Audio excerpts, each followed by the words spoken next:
Looking at this year's team, just what do you feel like has been the biggest key to executing throughout the month of October? I just think it's the overall experience, and these girls have played together, for the last few months, but I think their overall experience they've had through playing volleyball for numerous years kind of gives them that little bit of extra knowing what to do in these tight situations. I think we talked about this a little bit when we did Team of the Week, but just having those 6 seniors who knows what it takes to get to Ball State at the end of the season.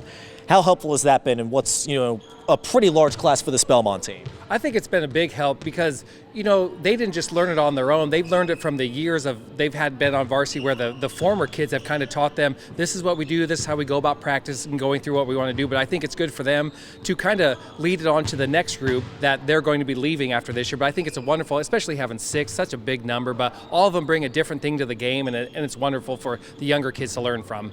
Looking at your opponent this weekend with Northwood, second time this season you're going to play them.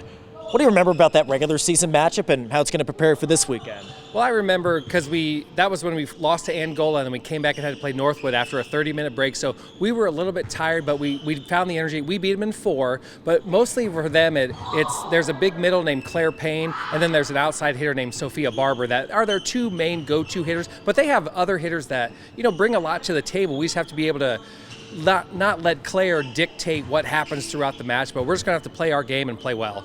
Well, of course, you don't have to drive this far around compared to semi-state last year. What are you most excited about when you make the trip to Huntington North this Saturday for a semi-state title?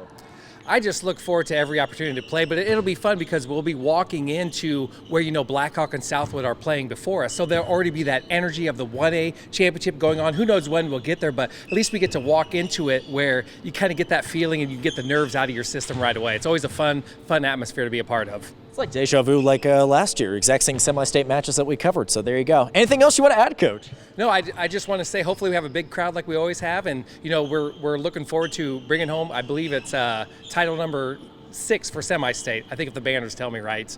So look forward to a big crowd and big support.